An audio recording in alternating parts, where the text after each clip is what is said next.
पिछली क्लास बच्चों शायद मैंने खत्म की थी पेज नंबर 482 पर equation of a plane perpendicular to the given vector and passing through the given point, है ना। यही लास्ट था शायद अपना।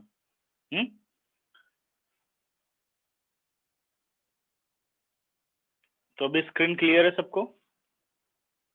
कंटिन्यू करें। देखो एग्जाम्पल नंबर 17 पेज नंबर 482 पर आ जाओ।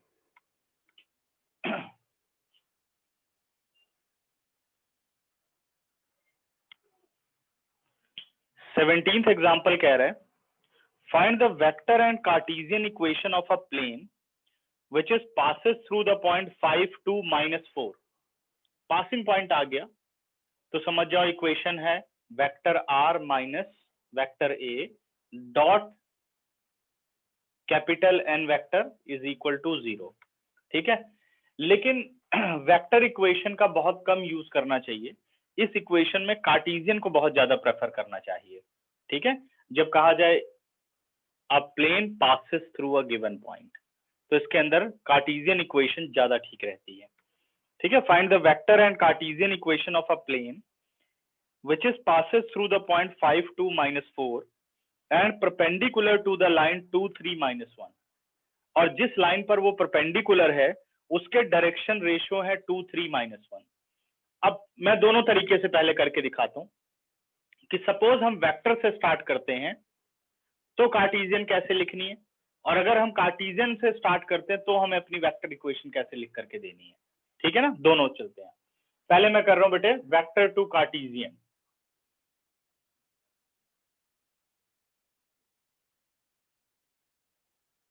ठीक है, पेपर में दोनों तरीके करने की जरूरत नहीं है, ये समझाने के लिए है।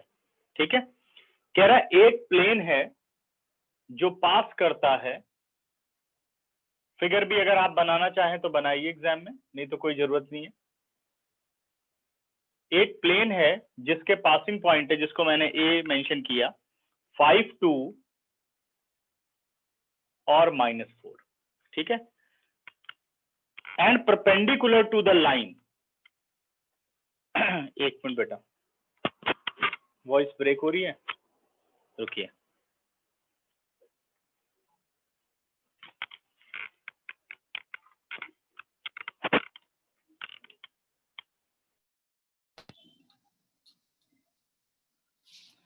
अभी चेक करो, सही है?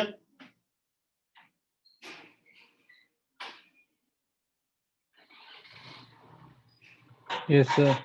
अभी ठीक है? परी आपको सही आ रही है? बाकी सबको तो ठीक है? ओके, ठीक है। तो ये कह रहा है and perpendicular to the line. ध्यान तो मैंने कहा था ना, उसने सिर्फ लिखा था परपेंडिकुलर टू द वेक्टर, मैंने दोनों बातें लिखी थी, वेक्टर और line.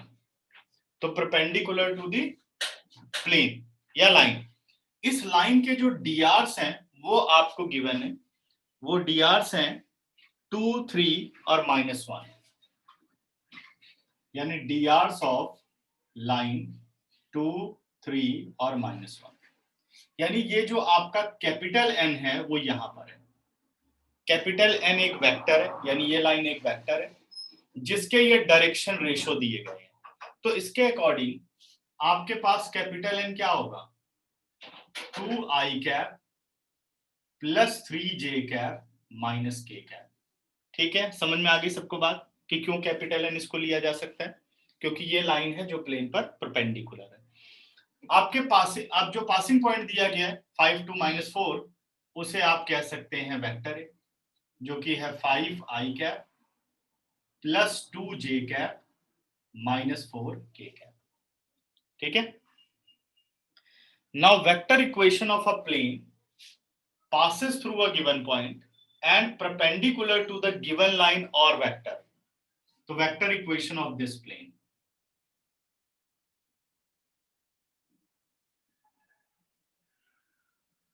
Vector equation of plane की बात करें तो ये बन गया अपने पास vector r minus vector A, ये हेडिंग हटा देते हैं, ये इज इक्वल टू है vector r minus vector A dot capital N is equal to 0। ठीक है, दिस इंप्लाइज वेक्टर आर तो आपका X I cap, Y J cap और जेड के कैप होता है ना, x I cap, Y J cap और जेड के कैप, ये आपके पास है। तो आर को तो हम एज इट इज रहने देंगे।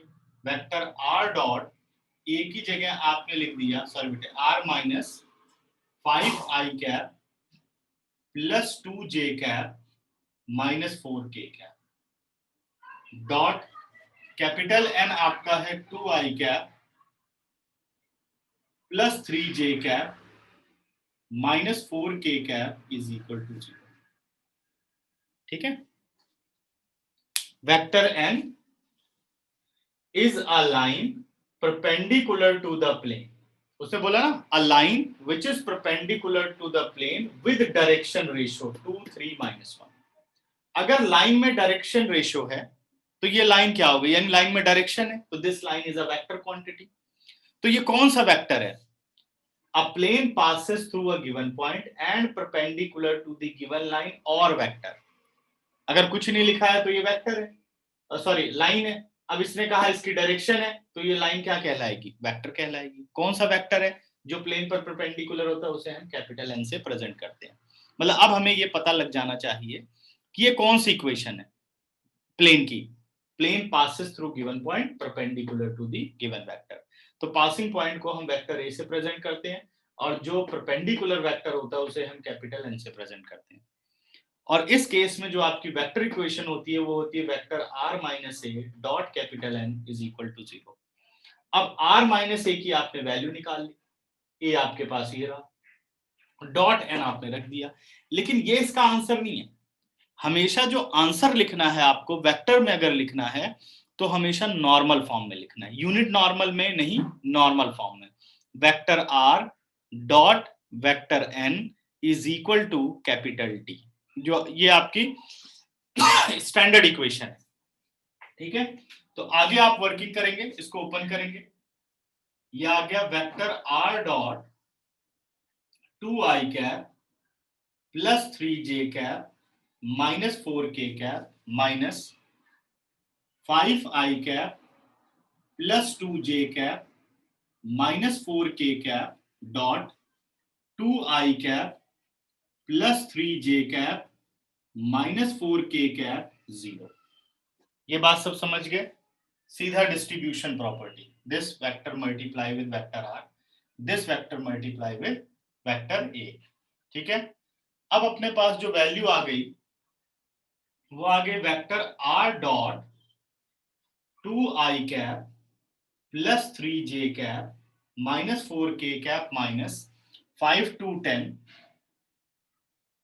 Plus 6 plus 16 is equal to 0। Dot product clear हो गया होगा सबको। ठीक है, now vector R dot 2 I cap plus 3 J cap minus 4 K cap is equal to, sir वहाँ पे के कैप है, uh, माइनस का सिम, एक, 4 के कैप नहीं होगा। अच्छा अच्छा वो के कैप है, हाँ कैप कैपिटल एन के कैप है, सॉरी सॉरी। तो जब हमने इस, नहीं ये तो ठीक है, ये तो 4 ठीक है, के यहाँ पर है, सॉरी। तो ये आ गया अपने पास +4, ठीक है ना, वैल्यू गलत कर दी। 6 4 10 और 6 कितना हो गया, 10 और 10 20, तो ये आ गया इज इक्वल टू 20। ये आपकी मेन फॉर्म है। जब भी आपको वेक्टर फॉर्म में सिंप्लीफाई करना है तो आपको क्वेश्चन को यहां पे छोड़ना होगा, vector R dot N is equal to 20। अब ये नॉर्मल है या यूनिट नॉर्मल है, कैसे पता चलेगा, इसका मैग्नीट्यूड आप देखो तो 1 नहीं आ रहा है, तो ये vector R dot N cap is equal to small D की फॉर्म नहीं है। अब देखो इसी में क्वेश्चन को ऐड किया जा सकता है, also find distance of this plane from the origin. तो पूरा क्वेश्चन सेम करना है, यहां पहुंच जाना है। अब डिस्टेंस फ्रॉम द ओरिजिन निकालना है तो कौन सी फॉर्म चाहिए, आर डॉट एन कैप की फॉर्म चाहिए, आर डॉट एन कैप, तो divided by vector N magnitude on both side. ठीक है, वैभव कुछ पूछना है?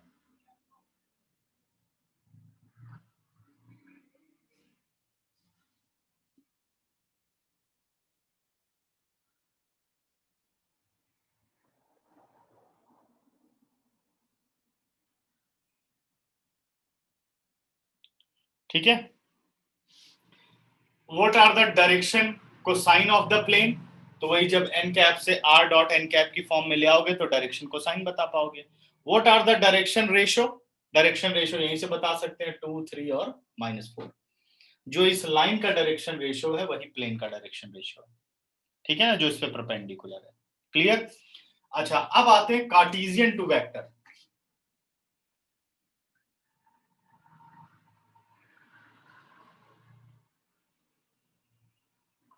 दूसरा तरीका ये, मेरे हिसाब से ये तरीका ज्यादा ठीक रहता है, कार्टेशियन टू वेक्टर जाना।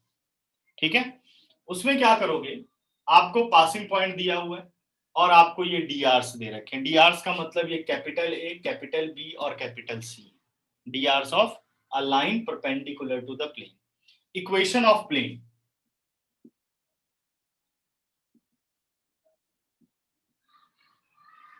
इस केस में प्लेन की इक्वेशन क्या होती है, capital A x minus x1, capital B y minus y1, capital C z minus z1 is equal to 0। यही प्लेन की इक्वेशन होती है। ठीक है, इसके अकॉर्डिंग आपके पास capital A, capital B, capital C की वैल्यू गिवन है। ये हो गया 2, x माइनस x1 आपके पास 5 है, प्लस b यानी 3, y माइनस y1 वो हो गया 2, प्लस c -1 और z माइनस z1 यानी z प्लस 4 हो गया। ठीक है, और ये अभी कार्टेशियन इक्वेशन स्टैंडर्ड फॉर्म में नहीं है। कार्टेशियन इक्वेशन हमेशा स्टैंडर्ड फॉर्म में होगी। ओके वैभव, थोड़ी देर रुक जाते हैं, फिर देखते हैं, फिर बताना किसको किसको स्क्रीन क्लियर है, पूरी स्क्रीन और वॉइस। मैं एक बार जरा स्पीड टेस्ट कर लेता हूं।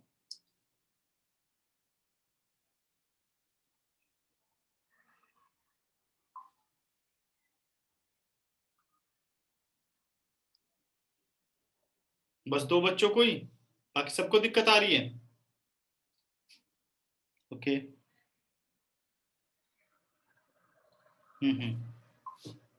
एक बच्चे,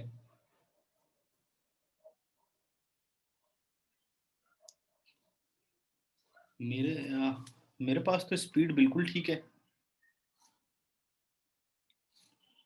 सर क्लियर है स्क्रीन स्क्रीन। क्लियर है ना? हाँ, तो अभी जिसको दिक्कत हो रही है 1 मिनट देता हूं। अच्छा, ठीक हो गया ना? क्योंकि 40 Mbps की स्पीड है इस वक्त, तो सही है। ठीक है ना? अच्छा, अब आता हूं मैं आगे। अब जो प्लेन की बेटा जो स्टैंडर्ड इक्वेशन है वो है ax plus B Y plus C is equal to 0। ax plus B Y plus C is equal to 0। एक मिनट बच्चों, स्क्रीन पूरी नहीं आ रही। ठीक है, ठीक है ना? ax plus B Y plus C is equal to 0, तो ये अभी स्टैंडर्ड फॉर्म नहीं है। आप ओपन करिए सारे bracket. 2x minus 10, 3y minus 6 minus z minus 4 is equal to 0. Minus z minus 4 is equal to 0. This implies 2x plus 3y minus z minus 10 minus 6 minus 16 और minus 4 minus 20 is equal to 0. ये एक plane की standard equation होती है Cartesian form में, ax plus by plus cz is equal to 0. ठीक है ना? अब यही चीज उसने पूछा था कि भाई find the vector and Cartesian equation both. Find the vector and Cartesian equation. Vector तो हमने निकाल दिया अगर मैं इस मेथड के थ्रू चलता हूं। अब मुझे कार्टेशियन निकालना है, तो क्या ये पूरा प्रोसेस करने की जरूरत है? ये बिल्कुल पूरा प्रोसेस करने की जरूरत नहीं है, सीधे आप यहां पे आ जाइए। वेक्टर आर क्या होता है? X I cap Y J cap plus Z K cap. उसे आपको इसके साथ डॉट प्रोडक्ट करना है। अब देखो मैं सॉल्व करता हूं।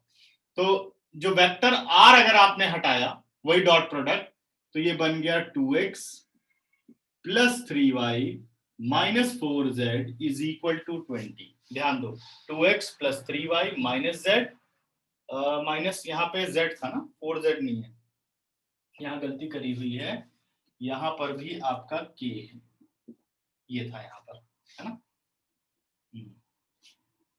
ये मेरे से थोड़ी गलती हो गई, इसको ठीक कर देता हूँ, ये k आएगा, ठीक है ना। तो ये अपने पास क्या आएगा, z आएगा, n गलत हो गया था, अब सही है शायद, r minus a dot n, अब ठीक है, करेक्ट। तो 2x plus 3y minus z minus 20 is equal to 0। इसके बाद अगला स्टेप सेम है, ठीक है। दोनों में से किसी भी मेथड के थ्रू आप जा सकते हो।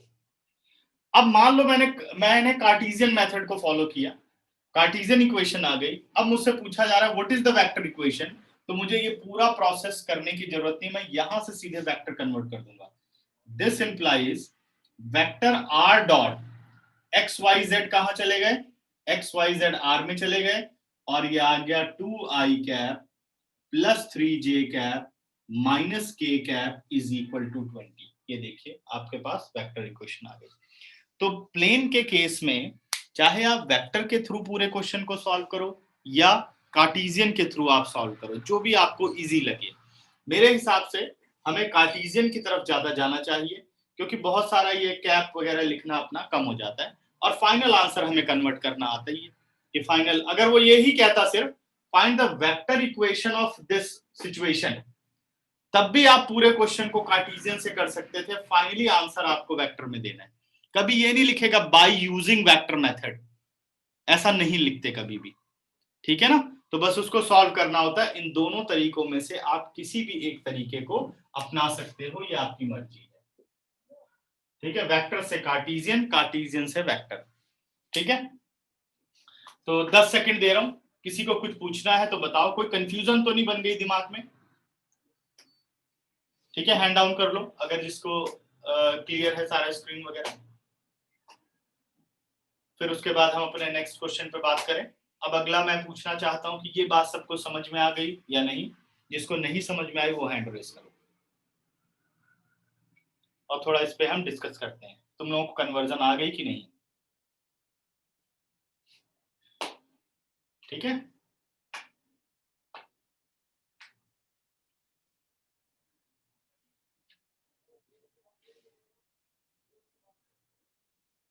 दोनों में से आप कोई भी मेथड फॉलो कर सकते हो, चाहे आप सिचुएशन देखो, कार्टेशियन से जा सकते हो, फाइनल आंसर आपका वेक्टर में पूछ रहा है, वेक्टर में आंसर कर सकते हो।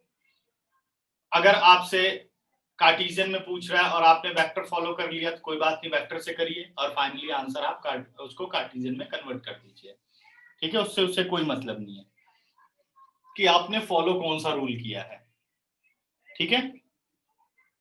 पूछिए बच्चों, कोई डाउट हो तो, नहीं तो स्क्रीनशॉट लो, हम आगे चलें।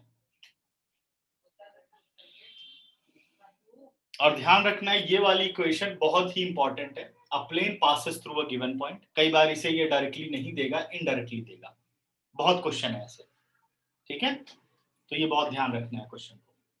इरेज कर रहा हूं फिर इसे, मेरे ख्याल से किसी का कोई डाउट नहीं है तो इरेज कर देता हूं, ठीक है।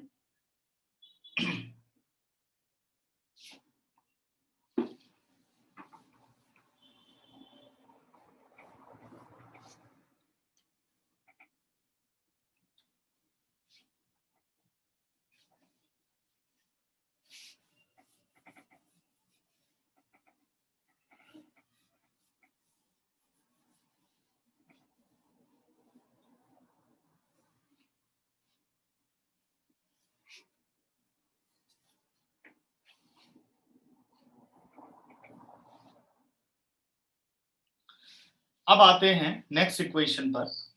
Equation of a plane passing through 3 non collinear point, equation of a plane passing through 3 non collinear point, ठीक है।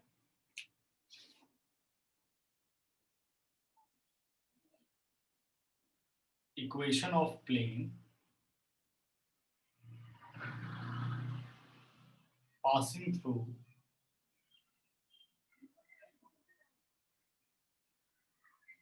3 नॉन कोलिनियर पॉइंट। समझ गए होंगे नॉन कोलिनियर पॉइंट कौन से हैं? ऐसे पॉइंट जो एक लाइन पर ना आते हो। तो अपना एक प्लेन ही है, मान लो ये बोर्ड पर कोई भी 3 पॉइंट दे दिए गए, कह रहा बताओ इस प्लेन की क्या इक्वेशन होगी। A plane passes through 3 non collinear point, ठीक है ना, इसी तरह का क्वेश्चन है। तो इसमें एनसीईआरटी वाली फिगर पे जाने की जरूरत नहीं है, ये बहुत कॉम्प्लेक्स कर देगा और कम बात समझ में आएगी। मैं बिल्कुल स्ट्रेट आता हूं इस पे। सपोज अपने पास कोई भी एक प्लेन है,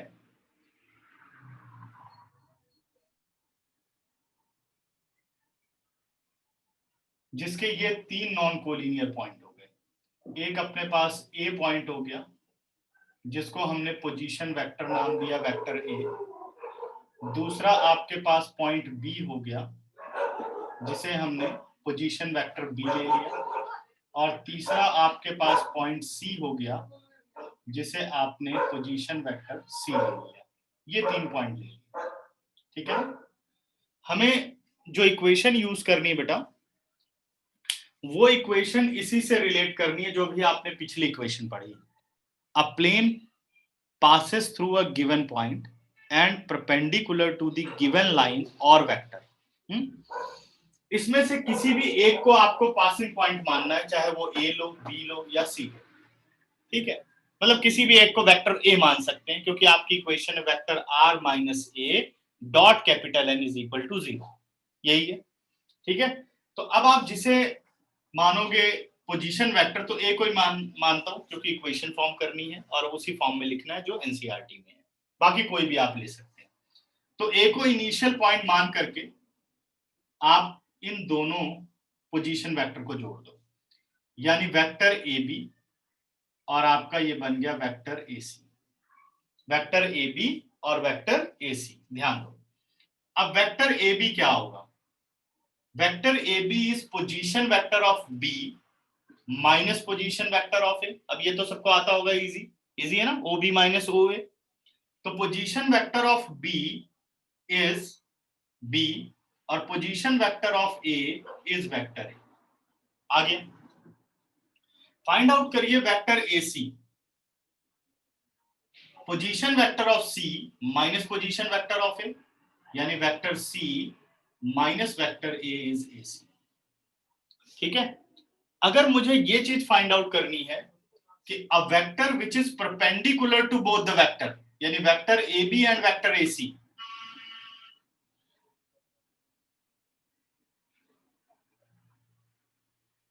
एक मिनट बच्चों,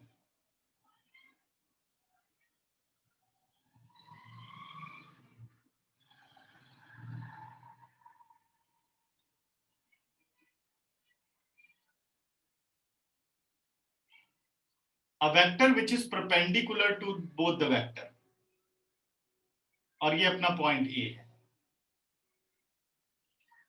ए विद पोजीशन वेक्टर, ठीक है। ये वेक्टर है जो इन दोनों पर परपेंडिकुलर। तो अकॉर्डिंग टू क्रॉस प्रोडक्ट, क्या आप इस वेक्टर की वैल्यू नहीं निकाल सकते? तो क्या ये vector vector A B cross vector A C नहीं होगा? Vector A B cross vector A C, याद है? अगर हमें निकालना हो unit vector perpendicular to both the vector, तो क्या कहते हैं? A B vector A B cross vector A C upon vector A B cross A C whole magnitude. तो क्रॉस प्रोडक्ट जो आप करते हो, वो क्रॉस प्रोडक्ट किसकी वैल्यू देता है? A vector which is perpendicular to both vector. अगर एक वेक्टर वेक्टर ए बी और वेक्टर ए सी दोनों पर परपेंडिकुलर है, तो क्या वो इस प्लेन पर परपेंडिकुलर नहीं होगा? है ना, क्योंकि वेक्टर ए बी और vector A C lie in this plane. तो जो इन दोनों लाइन पर परपेंडिकुलर है, वो प्लेन पर भी परपेंडिकुलर होगा। इनडायरेक्टली आप देखो तो क्या ये कैपिटल एन नहीं है? अ लाइन और a vector perpendicular to both the vector, ठीक है। समझ में आ गया? जिसको नहीं समझ में आया हैंड रेज करो, इस पे थोड़ी डिस्कशन कर लेते हैं, जो कि क्लियर हो जाए बात ये।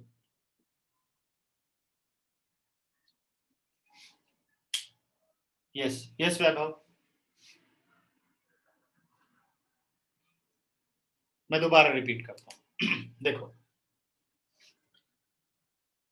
अगर अपने पास दो वेक्टर हैं, वेक्टर ए और वेक्टर बी, ठीक है ना, वेक्टर ए और वेक्टर बी। तो ए क्रॉस बी क्या प्रेजेंट करता है? ए क्रॉस बी का मतलब होता है a vector which is perpendicular to both the vector. आपने ये निकाला ए क्रॉस बी, इसको प्रेजेंट करता है। और ए क्रॉस बी क्या प्रेजेंट करता है कि ये दोनों वेक्टर मिल करके जो पैरेललोग्राम बनाते हैं उसका एरिया प्रेजेंट करता है, ठीक है।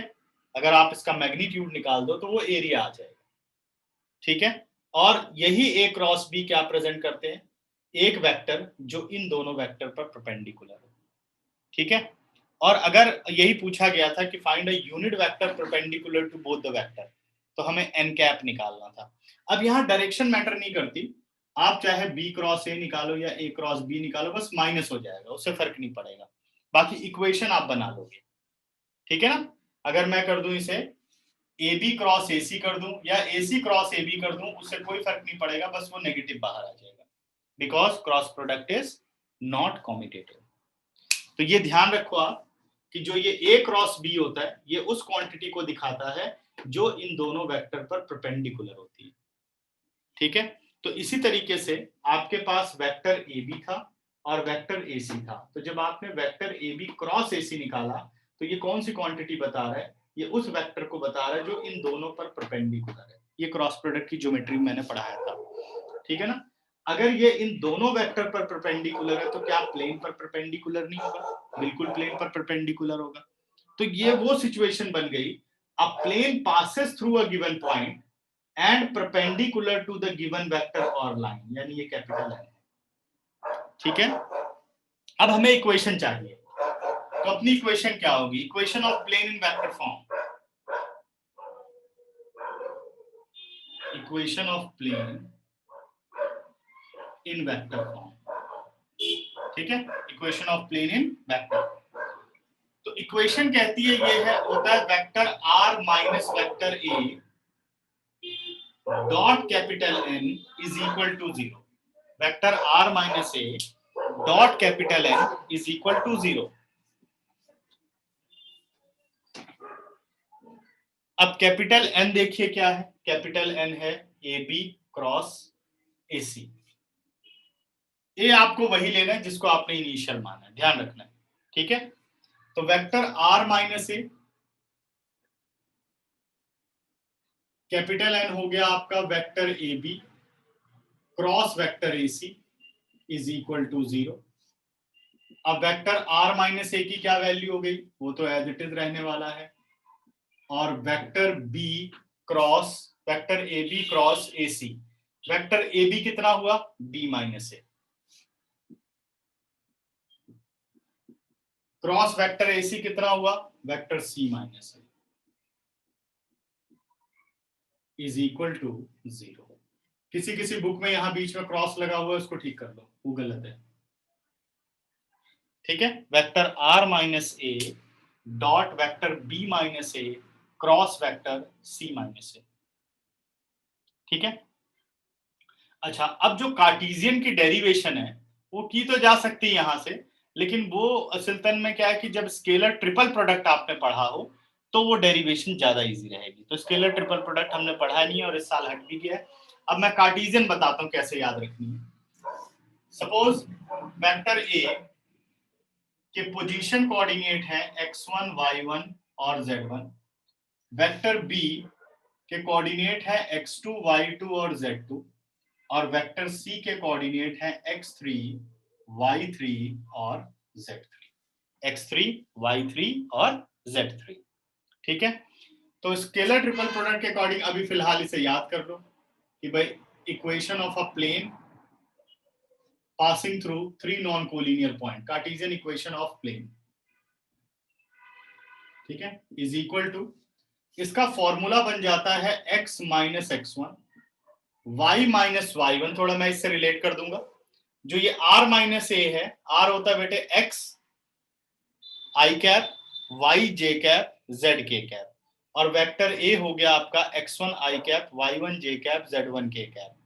अब दोनों को सिंप्लीफाई करोगे तो x minus x1 i cap y minus y1 j cap और z minus z1 k cap, यानी पहली रो इसकी आनी चाहिए x minus x1, y minus y1 और z माइनस z। बाकी के दोनों b माइनस a यानी x2 minus x1, y2 minus y1 and z2 minus z1। फिर तीसरा बेटा c minus a, x3 minus x1, y3 minus y1 और z3 minus z1 whole determinant, यही सेम आंसर देगा, इज इक्वल टू 0। ये आपके पास है Cartesian equation of a plane passes through 3 non collinear point. और जब भी इसका क्वेश्चन आए हमेशा ये मेथड यूज करना चाहिए, काफी इजी रहता है, ठीक है, क्योंकि इसमें आपको 1 बाय 1 सारे निकालने पड़ेंगे, क्रॉस प्रोडक्ट निकालना पड़ेगा, फिर डॉट प्रोडक्ट करना पड़ेगा, फिर ब्रैकेट ऑफ करना पड़ेगा, r dot this vector a dot that vector, क्योंकि r minus r dot n is equal to d की फॉर्म में आपको लाना होगा। तो ये बहुत ही सिंपल रहेगा, डिटर्मिनेंट आप ऑफ कर दो, आपको कार्टेशियन इक्वेशन मिल गई। कार्टेशियन इक्वेशन मिलने के बाद उसे वेक्टर में कन्वर्ट करना बहुत ही आसान होता है ना। तो बाकी आपकी मर्जी है, किसी भी तरीके से आप जा सकते हैं। तो ये कार्टेशियन इक्वेशन ऑफ प्लेन है, सॉरी कार्टेशियन ऑफ प्लेन लिख दिया।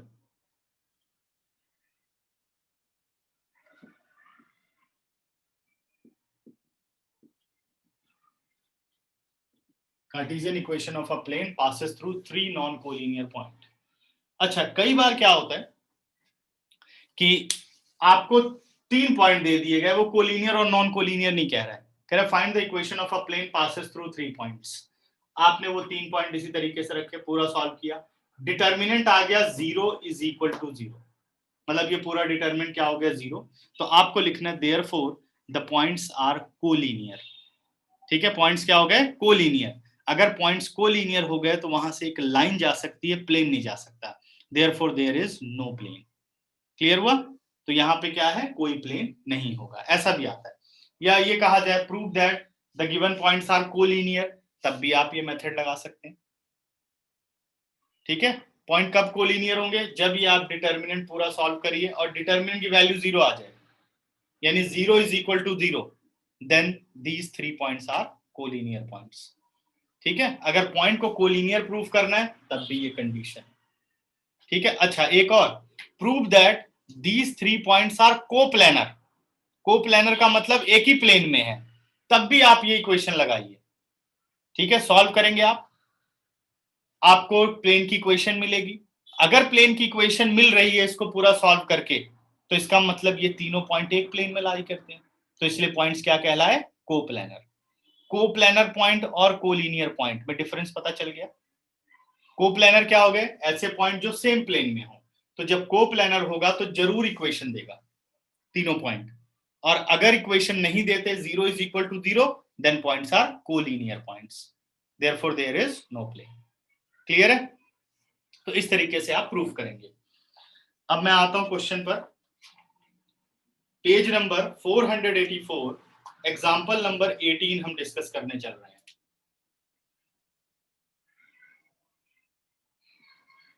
एग्जांपल नंबर 18 कह रहा है find the vector equation of a plane passing through the points. एक प्लेन की वेक्टर इक्वेशन बतानी है जिसके पासिंग पॉइंट है 2, 5, -3 r, और s पॉइंट आपको दिया गया -2, -3 एंड 5, और t पॉइंट आपको दिया गया 5, 3 एंड -3। ये आपको पॉइंट दे दिए गए r, s और t। ठीक है, 5, 3, -3। ठीक है, यहां तक कह रहा प्लेन की वेक्टर इक्वेशन बताओ, तो कोई जरूरी नहीं कि हम वेक्टर के थ्रू ही जाएंगे। ये अपना हो गया x1 y1 z1, x2 y2 z2, x3 y3 z3, और इसे मैं मान रहा हूं a। इस पॉइंट के लिए आप किसी को भी मान सकते हैं, सेम इक्वेशन आपको मिलेगी, बट ध्यान रखना है इस कॉलम पर कि भाई इस वक्त जो बाकी की जो सब्ट्रैक्शन होगी वो जिसको भी आप फर्स्ट मानोगे उसे ही सब्ट्रैक्ट करना है बाकी दोनों में से।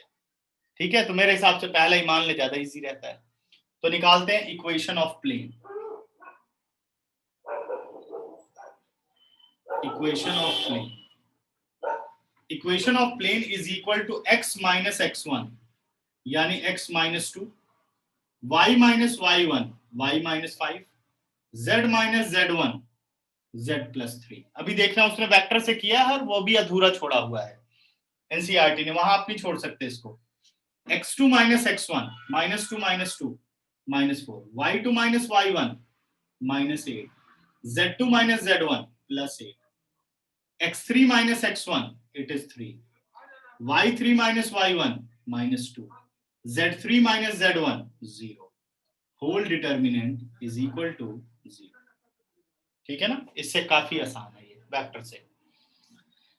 तो x माइनस 2 से हम एक्सपेंड कर लेते हैं, x माइनस 2 इंटू कॉलम के सारे एलिमिनेट हो गए, रो के 0 plus 16, minus y minus 5 into column eliminate, row eliminate 0 minus 24, correct. Next बेटा, plus z plus 3 column and row 8 और प्लस 24, ठीक है, correct. 16 into x minus 2 plus 24 into y minus 5 और 8 4 32, ठीक है, z प्लस 3,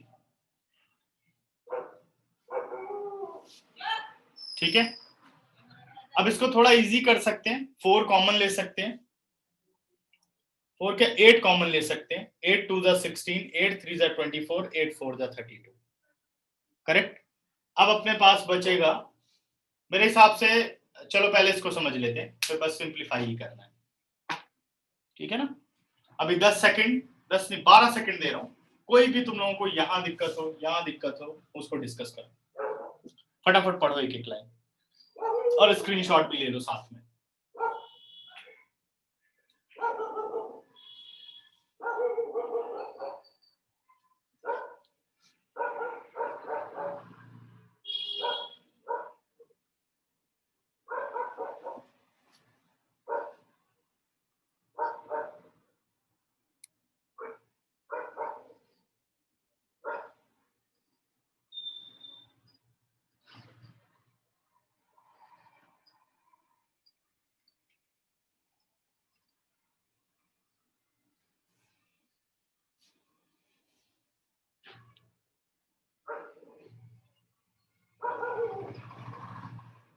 पूछो बच्चों।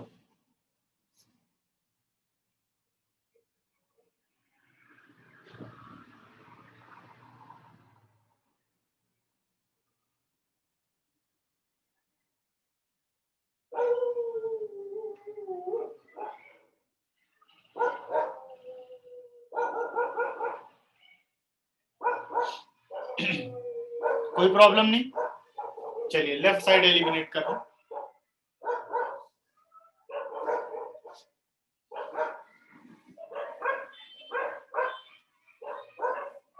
पहले हम इसे कंप्लीट कर लेते हैं, फिर वेक्टर इक्वेशन इसका बना।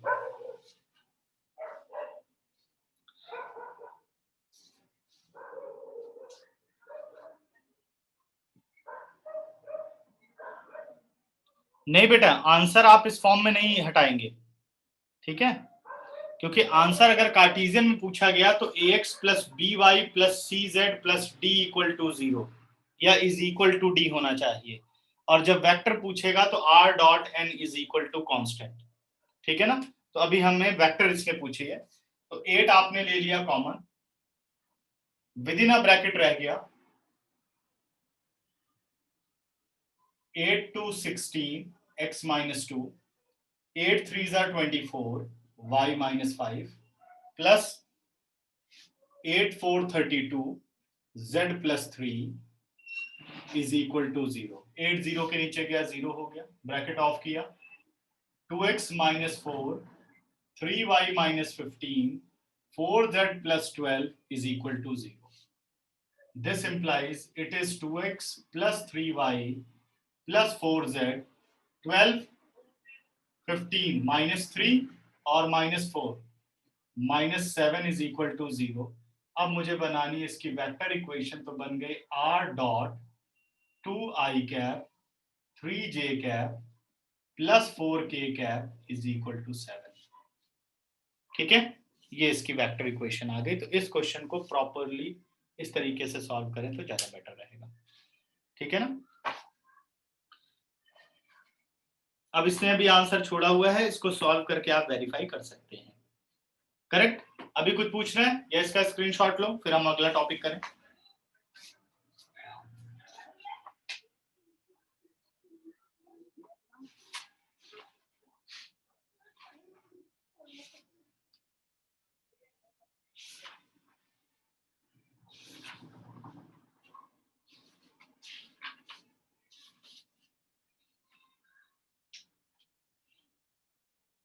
इरेज कर रहा हूं बच्चों, स्क्रीनशॉट हो गया ना।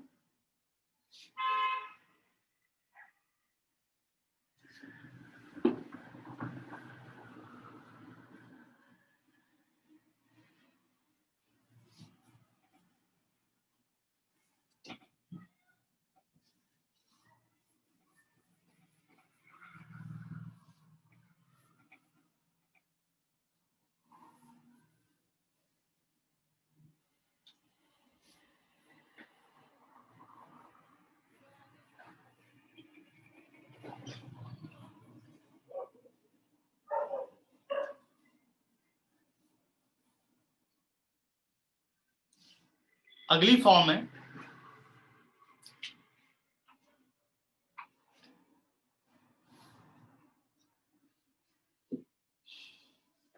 अच्छा, एक चीज अभी हमने डिस्कस करनी है, एक शायद अपना मिस हो गया है, कोलिनियर और नॉन कोलिनियर की कंडीशन थी ना।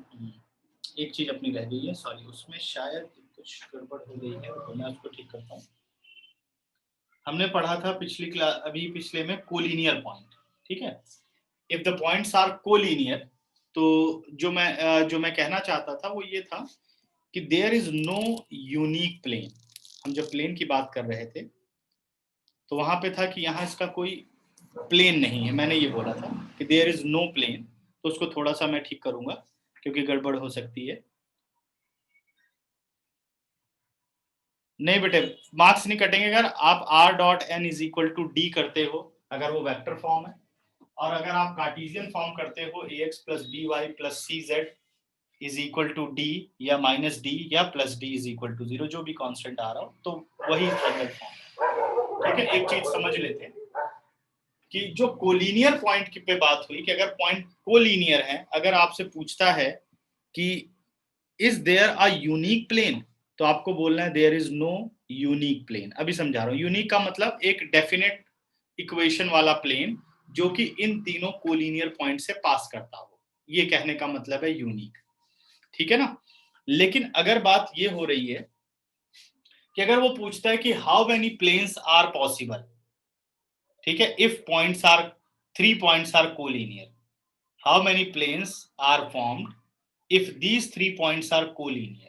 तो कह रहा बताओ कितने प्लेन बन सकते हैं अगर पॉइंट कोलिनियर हो। तो कोलिनियर का मतलब क्या है बेटे? कोलिनियर का मतलब है कि पॉइंट का, जितने ये पॉइंट हैं, ये एक लाइन में आना। ये देखिए, जैसे यहां पर ये पॉइंट क्या हो गए, एक लाइन में आ गए। ठीक है, यही हो गई ना लाइन। अब एक लाइन में अगर पॉइंट आ गए तो कोलिनियर से कितने प्लेन बन सकते हैं? ये देखिए, जितने पेज हैं ये सब एक प्लेन है। देखो, उसी कोलिनियर पॉइंट से पास हो रहे हैं। ये देखिए, हर पेज एक प्लेन है, ध्यान दो। अब पूछा जाए how many planes are possible, there are infinite planes passes through 3 non collinear point. Infinite plane है जो कि 3 नॉन कोलिनियर पॉइंट से पास करते हैं। जैसे एक प्लेन ये हो गया, एक प्लेन ये हो गया, आप गिन ही नहीं सकते कितने प्लेन बनेंगे। ठीक है, तो कोलिनियर पॉइंट से कितने प्लेन पास करते हैं?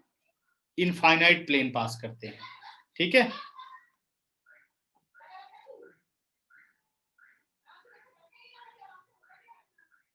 हाँ, लाइन है तो 0 प्लेन। देखो, एक ऐसे प्लेन की बात हो रही है कि क्या कोई डेफिनेट प्लेन बन सकता है, तो यहां कोई डेफिनेट प्लेन नहीं हो सकता, तो वो 0 है। तो इसीलिए मैंने कहा यूनिक प्लेन। यूनिक प्लेन एक भी नहीं हो सकता। लेकिन उन तीनों पॉइंट से, जैसे मान लो ये हो गया, ये 3 कोलिनियर पॉइंट्स है। कह रहा है इन तीनों कोलिनियर पॉइंट से कितने प्लेन और जा सकते हैं, क्या कोई प्लेन जा सकता है? तो देखो अगर मैं बात करूं तो एक ऐसे प्लेन, ये देखिए ये तीनों से जा रहा है, ऊपर देखें तो फिर भी एक प्लेन बन सकता है, ये देखिए ये भी जा रहा है। ऐसे ही अगर आप बात करो तो ये भी एक प्लेन है जो इन तीनों पॉइंट से जा रहा है, और भी ऐसे बहुत सारे प्लेन बन सकते हैं। इसलिए मैंने एग्जाम्पल आपके लिए लिया बुक का एग्जाम्पल। जैसे ये वाली बात है तो ये 3 पॉइंट यहां मेंशन है, ये देखो ये वाले 3 पॉइंट, ये थोड़ा ध्यान देने वाली बात है, ध्यान देना। मान लो ये 3 कोलिनियर पॉइंट है या और भी पॉइंट है, लाइंस 3 और more points lie on a line is known as collinear point. मान लो ये वो कोलिनियर की सिचुएशन। अब पूछ रहा है कितने प्लेन इस इन 3 पॉइंट से जा सकते हैं या इन कोलिनियर पॉइंट से जा सकते हैं, तो कितने प्लेन जा सकते हैं आप ध्यान दो। अगर मैं आपसे बात करूं कि ये पेज क्या है, एक मिनट, क्या ये पेज एक प्लेन नहीं है? और ये उसी पॉइंट से अटैच है जो इस लाइन पीछे लाइन मैंने दिखाई। अब ये पेज की बात करूं तो ये भी एक प्लेन है, उसमें भी वो 3 पासिंग पॉइंट आते हैं। इस प्लेन की बात करूं इस पेज की तो ये भी एक प्लेन है, और वो इन 3 ही पॉइंट्स, ये तीनों पॉइंट उस प्लेन पर भी लाई करते हैं। तो जितने पेज इस बुक में हैं उस वो सारे इस पॉइंट को कंटेन करते हैं। तो और सारे के सारे क्या हैं? प्लेन है। ठीक है, ये सारे के सारे क्या हैं? प्लेन है। तो कितने पॉसिबल प्लेन है? Infinite plane. और भी बन सकते हैं, इस बुक से भी मोटी बुक हो सकती है, तो इसलिए इनफाइनाइट प्लेन। अब बताओ सबको समझ में आया या नहीं? अभी भी जिसको नहीं समझ में आया बताओ।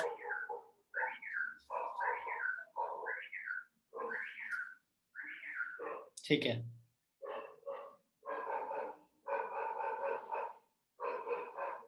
हाँ पास कर दिया तो इसका मतलब वो पॉइंट प्लेन में ही है ना बेटा। और लेकिन यूनिक प्लेन तब बनेगा, मतलब एक डेफिनेट इक्वेशन तब मिलेगी जब वो नॉन कोलिनियर होंगे।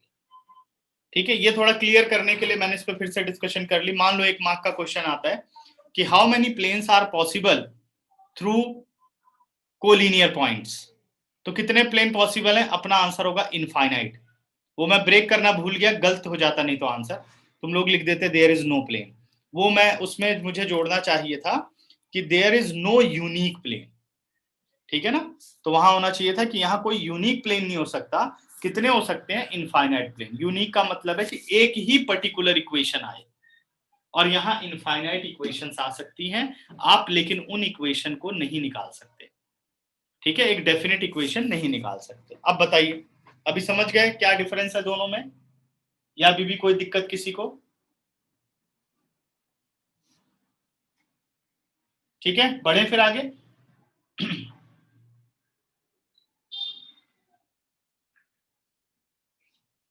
इरेज कर रहा हूं बच्चों।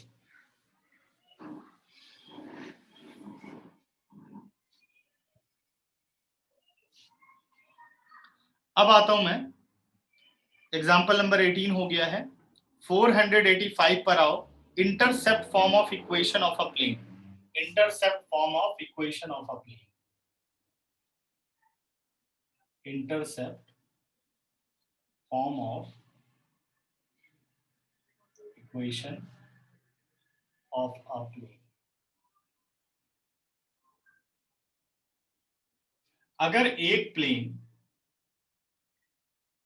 एक्स एक्सिस, वाई एक्सिस और जेड एक्सिस को कट करता है, ठीक है, जैसे इस तरीके से एक प्लेन निकल गया,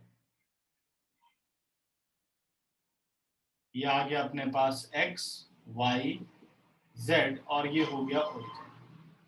ठीक है, इस प्लेन ने एक्स एक्सिस को सपोज ए पर कट किया, वाई एक्सिस को बी पर, और जेड एक्सिस को सी पर। इसको हम बोलते हैं इंटरसेप्ट। तो प्लेन का X intercept, X axis intercept suppose A है, वाई एक्सिस इंटरसेप्ट बी है, और जेड एक्सिस इंटरसेप्ट सी है। तो इस केस में अगर आपको ए के कोऑर्डिनेट बताने हो तो क्या बताएंगे? ए 0 0। सपोज ए यूनिट इंटरसेप्ट करता है, बी यूनिट वाई एक्सिस पर, तो 0 b 0। ये याद है, ये सेम इक्वेशन है intercept form, x upon a y upon b, x upon a plus y upon b is equal to 1। और तीसरा हो गया 0 0 c। ठीक है, अब चाहो तो 3 नॉन कोलिनियर पॉइंट्स है, क्योंकि ये तो 100% नॉन कोलिनियर ही होंगे अगर x एक्सिस y एक्सिस और z एक्सिस पर इंटरसेप्ट करे, तो उस इक्वेशन की हेल्प से आप डेरिवेशन कर सकते हैं, बट सीधे याद कर लो, कोई डेरिवेशन करने की जरूरत नहीं है। Equation of a plane in cartesian form, equation of plane in, book में इसमें कार्टेशियन फॉर्म ही दी गई है बेटे। Equation of plane in cartesian form है x upon a plus y upon b plus z upon c is equal to 1। लेकिन अगर आपसे पूछ ले what is the vector equation, कोई बात नहीं, हम कार्टेशियन वाली इक्वेशन से पूरा सिंप्लीफाई कर लेंगे, लास्ट में जो आंसर आएगा उसे वेक्टर में कन्वर्ट कर देंगे। तो मैं अभी करके दिखाता हूं इसे कन्वर्ट। एग्जांपल नंबर 19 पर आओ।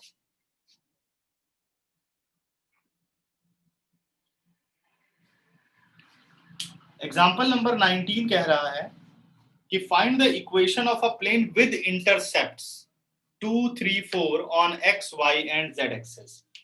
x एक्सिस का इंटरसेप्ट आपका 2 हो गया, y एक्सिस का इंटरसेप्ट b से डिनोट करना है वो 3 हो गया, और z एक्सिस का इंटरसेप्ट c से डिनोट करना है वो 4 हो गया। इसने हमसे इक्वेशन पूछी है, ना वेक्टर बोला है ना कार्टेशियन बोला है, ठीक है, ना वेक्टर इक्वेशन बोली है ना कार्टेशियन इक्वेशन बोली है। तो आप किसी भी फॉर्म में इक्वेशन को छोड़ सकते हो, बट मैं दोनों करके आपको दिखा रहा हूं। आप वर्किंग करेंगे कार्टेशियन से और वेक्टर में बना के छोड़ेंगे, ठीक है। तो निकालिए इक्वेशन ऑफ प्लेन, या लिख सकते हैं कार्टेशियन इक्वेशन ऑफ प्लेन, आपकी मर्जी है। x upon a plus y upon b plus z upon c is equal to 1, यही बना। अब लेकिन ये स्टैंडर्ड फॉर्म नहीं है। 4, 3 और 2 का एलसीएम कितना हो गया? 12 है ना। 4, 3 और 2 12, multiplying by 12 on both side, यानी 6x 4y 3z is equal to 12। आगे कार्टेशियन इक्वेशन। वेक्टर पूछ ले तो वेक्टर क्या होगी बेटे? Vector r dot 6i cap 4j cap 3k cap is equal to 12। ये आपके पास आ गई वेक्टर इक्वेशन, ठीक है, इजी। ठीक, अब जो इक्वेशन कुछ पढ़ेंगे कुछ लर्न करना ही पड़ेगा, क्योंकि इनकी डेरिवेशन बहुत ज्यादा नहीं है और ना ही हमें करनी है, ठीक है। अब नेक्स्ट जो हम पढ़ने चल रहे हैं ये भी बहुत ही इंपॉर्टेंट इक्वेशन है, याद रखो बहुत सारे क्वेश्चन इस पे बनते हैं 6 मार्क के। कह रहा plane passing through the intersection of two given plane, plane passing through intersection of two given plane.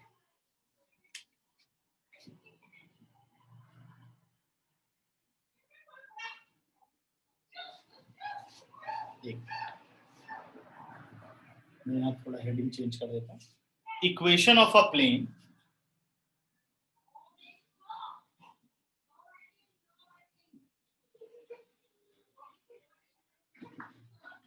passing through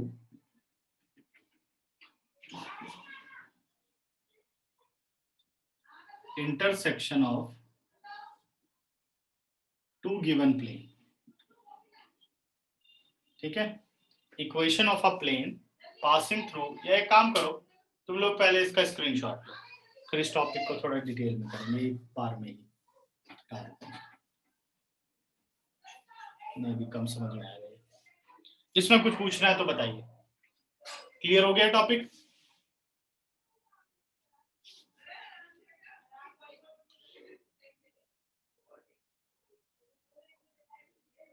screenshot ले लीजिए बेटा। इरेज करूं?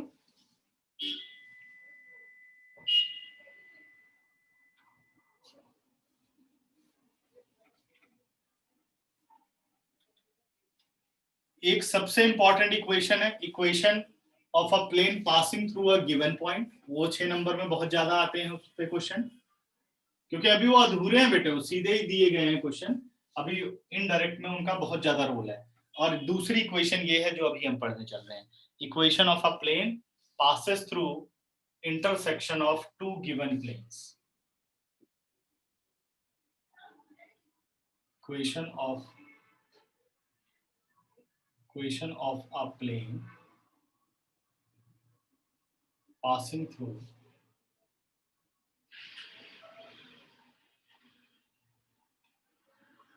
Intersection of two given plane, और इसे हम कहते हैं equation of a plane passing through line of intersection of two given plane. Equation of a plane passing through two given plane, ये भी कह सकते हैं आप, और equation of a plane passing through line of intersection of two given plane, इस तरीके से भी आप इसे बोल सकते हैं, लाइन ऑफ इंटरसेक्शन। तो देखो क्या सिचुएशन है, ये अपने पास दो प्लेन हो गए जो किसी भी एक लाइन पर इंटरसेक्ट करते हैं।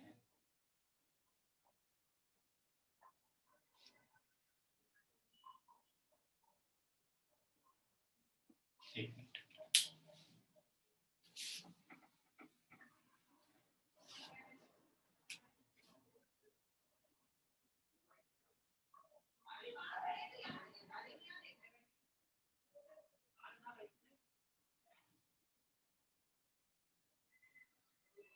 ये आपके पास दो प्लेन हो गए जो एक लाइन पर इंटरसेक्ट करते हैं, ठीक है, प्लेन 1 और प्लेन 2।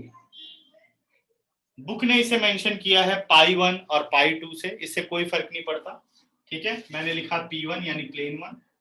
प्लेन 1 की पहले हम लिखते हैं general vector equation, vector r dot vector n1 is equal to vector d1, ठीक है। इसकी जनरल कार्टेशियन इक्वेशन प्लेन 1 की a1x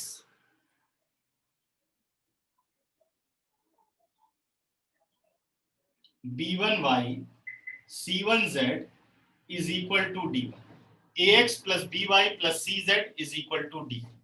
आ गई दोनों इक्वेशन। इसी तरीके से आप प्लेन 2 पर काम करते हैं। प्लेन 2 की वेक्टर इक्वेशन हो गई vector r dot vector n2 is equal to d2, और प्लेन 2 की कार्टेशियन इक्वेशन हो गई a2x b2y c2z is equal to d2। ये आपने दोनों लिख लिए क्योंकि मैं दोनों इक्वेशन साथ में पढ़ाने वाला हूं। कह रहा उस प्लेन की इक्वेशन बताओ जो इन दोनों प्लेन के लाइन ऑफ इंटरसेक्शन से पास करता है। ये जो मैं डॉटेड बना रहा हूं, हमें इसी प्लेन की इक्वेशन चाहिए। Equation of a plane passes through intersection of two given plane. ऐसे जो प्लेन हैं, ठीक है, कोई नहीं, एक मिनट बेटा, अभी डिस्कस कर लेते हैं। क्या बताना है? Find the equation of a plane passes through line of intersection of two given plane. ये जो बीच में इंटरसेक्ट कर रहा है ये लाइन ऑफ इंटरसेक्शन है, या सीधा कहता है find the equation of a plane passes through two given plane. अब इस पे समझ लेते हैं। वही सेम, जैसे मान लो एक ये और एक ये कवर जो है बुक के, ये दोनों एज अ प्लेन हो गए जो इंटरसेक्ट कर रहे हैं। ध्यान देना, ये बीच वाले पेज नहीं, किनारे, एक ये प्लेन हो गया, एक ये प्लेन हो गया, दो प्लेन आपके पास है, और ये बीच में जो प्लेन हो गया ये आपको इसकी इक्वेशन निकालनी है। लेकिन और ये रहा इनका लाइन ऑफ इंटरसेक्शन, ये क्या है? Line of intersection. तो इसने कहा find the equation of a plane which is passes through line of intersection of two given plane. ये देखिए, अब आप ध्यान दो, तो क्या एक प्लेन हो सकता है? There are infinite planes. वही है कोलिनियर पॉइंट वाला, there are infinite plane passes through line of intersection of two given plane. वो सिचुएशन मैंने यहां बनाई है। ये दोनों बुक के कवर हो गए और ये पेजेस हो गए, तो उसमें से एक पेज हमने लिया है कि भाई हमें इसकी इक्वेशन निकालनी है। तो अब क्या करेगा, एक और कंडीशन देगा, वो हम क्वेश्चन में डिस्कस करेंगे। एक और कंडीशन देगा यहाँ पे, कुछ भी, पासिंग पॉइंट, परपेंडिकुलर, बहुत सारी होती है, अभी हम सारा प्लेन खत्म करेंगे तब उसको समझेंगे। तो यहाँ इनफाइनाइट प्लेन पास कर सकते हैं line of intersection of two given plane. ये बात तो सबको डन है ना? क्लियर हो गई? अब वो इक्वेशन कैसे बनेगी? Equation of a plane in vector form, ये सब अब याद करना बेटा। Equation of plane in vector form, ठीक है। वेक्टर फॉर्म में प्लेन की इक्वेशन क्या बनेगी, वो होगी vector r dot vector n1 plus lambda times vector n2 is equal to d1 plus lambda times d2, where this lambda is a non-zero real number, या lambda is not equal to 0, ये कह सकते हैं, ठीक है। समझ गए या नहीं? Where this lambda is a non-zero real number, vector r dot vector n1 plus lambda times n2 d1 plus lambda times d2। अब ध्यान देना कि ये lambda क्यों आया है। लैम्डा की कोई भी रियल वैल्यू हो सकती है। अगर मैं लैम्डा को 1 ले लूं तो एक नई इक्वेशन आ जाएगी, लैम्डा को 2 ले लूं तो फिर एक इक्वेशन आ जाएगी, लैम्डा को 5/2 ले लूं देन इक्वेशन। तो इसलिए लैम्डा लगाया गया कि यहाँ एक यूनिक प्लेन नहीं होता, इनफाइनाइट प्लेन होते हैं। अगर सिर्फ इतनी सिचुएशन है तो आपका आंसर यहीं पे छूटेगा, इससे ज्यादा आपको सॉल्व नहीं करना। लेकिन इन क्वेश्चंस में आपको एक और सिचुएशन गिवन होती है, उस सिचुएशन की हेल्प से आप लैम्डा को निकाल पाते हैं। जब लैम्डा मिल जाता है then you get the unique plane which is passes through intersection of these two and satisfy second condition, ठीक है ना। वेक्टर इक्वेशन क्लियर हो गई सबको। लेकिन वेक्टर इक्वेशन इसमें ज्यादा कॉम्प्लेक्स है, कार्टेशियन बहुत आसान है। देखो कार्टेशियन इक्वेशन ऑफ प्लेन, और पहले जब इस पे एक क्वेश्चन कर दूंगा फिर मैं डिस्कशन करूंगा तुम लोगों के साथ, ठीक है ना।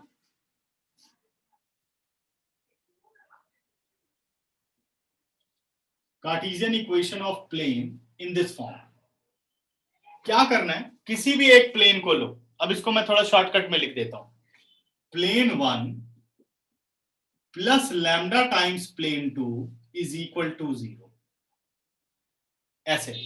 अब इस केस में क्या करना है, इस d1 को पहले आपको लाना है लेफ्ट में, लेफ्ट में हो तो ठीक है, नहीं है तो पहले ले आओ। ax plus by plus c1z d minus d plus d is equal to 0, क्योंकि तो डिपेंड करेगा d क्या कांस्टेंट है, ठीक है। तो सीधी इक्वेशन आपने लिखनी है a1x b1y c1z minus d1 plus lambda times a2x plus b2y c2z minus d2 0। देखो ज्यादा इजी नहीं है। अगर वो दोनों वेक्टर में दे तो पहले कार्टेशियन में बदल लो, कार्टेशियन में बदल करके सीधी इक्वेशन, भाई पहली इक्वेशन लैम्डा टाइम्स दूसरी इक्वेशन, कोई भी पहली और दूसरी इक्वेशन आप ले सकते हो, ठीक है। अब इसे अरेंज कर लो, x एक साथ, y एक साथ, z एक साथ, तो ये बन गया a1 plus lambda a2 x b1 plus lambda b2 y c1 plus lambda c2 z plus minus बाहर ले लेते हैं, या प्लस ही मैं लिख रहा हूं, plus minus d1 minus lambda d2 0। ध्यान दो तो यही इक्वेशन है वो, है ना। ये फॉर्म होगी, इजी रहेगी। अब पहले एक एग्जांपल देखो कि भाई क्वेश्चन में लैम्डा वाली बात जो मैं कह रहा हूं वो क्या है। एग्जांपल नंबर 20, एग्जांपल नंबर 20 कह रहे हैं find the vector equation of a plane passing through the intersection of these two plane. एक प्लेन की आपको वेक्टर इक्वेशन बतानी जो इन दोनों प्लेन के इंटरसेक्शन से पास करता है, एंड द पॉइंट 1 1 1, और वही प्लेन 1 1 1 से भी पास करता है। ये आपकी सेकंड कंडीशन है। Find the equation of a plane passes through the intersection of these two plane, जिनकी इक्वेशन आपको गिवन है।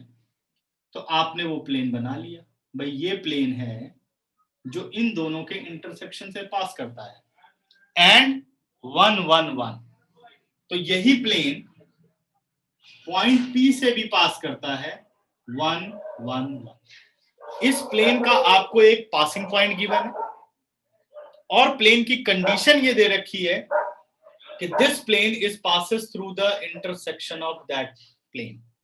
जो ये वाली कंडीशन है ये लैम्डा निकालने में हेल्प करेगी, क्योंकि ये दो कंडीशन में तो बता ही दिया इक्वेशन क्या बनेगी। तो मैं जो प्लेन की इक्वेशन है सीधे उसे कार्टेशियन में लिख रहा हूं, तुम लोग ध्यान दो। पढ़ रहा हूं वेक्टर में बुक से, स्पेस नहीं है इसलिए मैं पहले से सॉल्व कर दूं जो कि हम डिस्कस कर सकें। तो पहला है vector r dot i cap plus j cap plus k cap is equal to 6। अगर मैं इसे कार्टेशियन में बनाऊं तो इस प्लेन की जनरल इक्वेशन क्या होगी? वो होगी अपने पास x plus y plus z is equal to 6। दूसरे प्लेन की अगर मैं बात करूं तो उसकी वेक्टर इक्वेशन है vector r dot 2i cap plus 3j cap plus 4k cap is equal to 5। ठीक है ना? तो अगर मैं इसे सिंप्लीफाई करूं तो कितना आ जाएगा? ये आ जाएगा 2x plus 3y plus 4z is equal to -5। ये हमने दोनों की कार्टेशियन बना ली और यही मेथड फॉलो करो, बेस्ट रहता है। कार्टेशियन में तो कोई प्रॉब्लम ही नहीं है, वेक्टर में है तो कार्टेशियन में बदल दो। अब निकालिए इक्वेशन ऑफ प्लेन।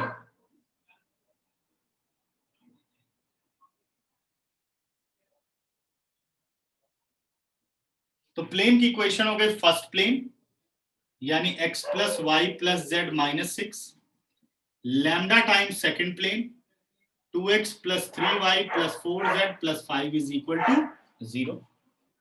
ठीक है, पहला स्टेप हो गया भाई, ये होती है इंटरसेक्शन फॉर्म में इक्वेशन। इसके बाद अब रीअरेंज कर लो, 1 plus 2 lambda x 1 plus 3 lambda y 1 plus 4 lambda z और plus -6 plus 5 lambda is equal to 0। यहां तक जब आप कर लेते हो, हाँ जी कार्टेशियन से करना इजी है बेटा, यहां तक जब आप कर लेते हो अब आपका पासिंग पॉइंट का काम है। ठीक है, पासिंग पॉइंट की हेल्प से या कोई भी और कंडीशन की हेल्प से आपको लैम्डा निकालना है। ठीक है, बिकॉज प्लेन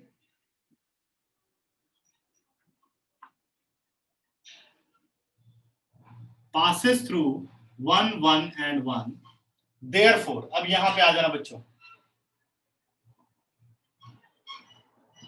therefore अब आप x की जगह 1 रख सकते हो, y की जगह 1 रख सकते हो, z की जगह 1 रख सकते हो, है ना? प्लेन को सेटिस्फाई करेगा। अब हर जगह आप 1 1 1 सब्स्टिट्यूट कर दो। तो मैं सब्स्टिट्यूट नहीं कर रहा हूं, डायरेक्ट सॉल्व कर रहा हूं। तो ये आ गया अपने पास 1 प्लस 2 लैम्डा, ठीक है, प्लस 1 प्लस 3 लैम्डा क्योंकि 1 से मल्टीप्लाई कर रहे हो आप, 1 प्लस 4 लैम्डा और बाकी आपके पास आ गया -6 plus 5 lambda is equal to 0। ठीक है, थोड़ा ध्यान देना, बहुत ज्यादा लिख दिया है, बीच बीच हो गया। 4 लैम्डा प्लस 5 लैम्डा कितना हो गया? 4 प्लस 5 9, 9 और 3 12 और 2 14, 14 लैम्डा हो गया। 1 और 1 कितना हो गया? 2 और 1 3 और -6, -3 इज इक्वल टू 0। ठीक है ना? तो what is the value of lambda? Lambda is 3/14। Lambda कितना आ रहा है? 3/14। जब ये लैम्डा की वैल्यू आ जाए, अब इस लैम्डा को आप इक्वेशन 1 में पुट करो। Put lambda is equal to 3/14 in equation number 1 में अब आप लैम्डा की वैल्यू डाल दो तो आ जाएगा 1 प्लस, या 14 को रहने दो, 1 प्लस 6/14, 1 प्लस 9/14, 1 प्लस 12/14 -6 प्लस 15/14। सब जगह 14 एलसीएम लो और सॉल्व करो। तुम लोगों को 2 मिनट देता हूं, इसे खुद करके आंसर निकालो जरा इसका और इसकी वेक्टर इक्वेशन बनाओ। स्पेस नहीं है और रब नहीं करूंगा।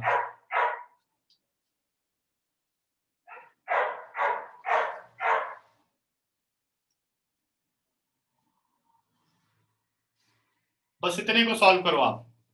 यहां रखो लैम्डा की वैल्यू, सिंप्लीफाई करिए अपने रजिस्टर में और मैच करो आंसर। 2 मिनट है आप लोगों के पास।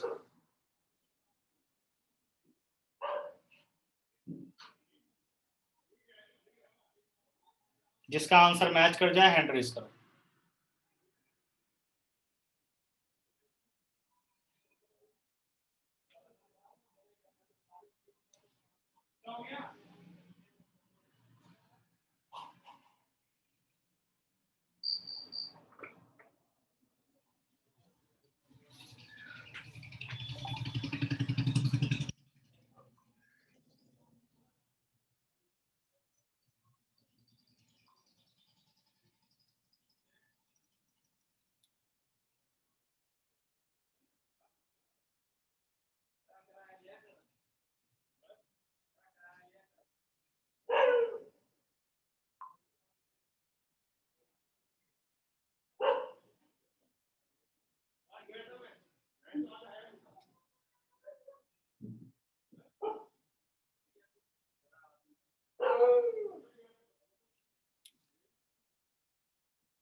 ओके नवीन, मैच कर गया आंसर? Okay, yes sir. सभी का आंसर आ गया, समझ गए क्या वर्किंग थी? अब आप लोग डिस्कस करिए क्या चीज नहीं समझ में आई है, तो मैं कोशिश करता हूँ समझाने की इस मेथड में।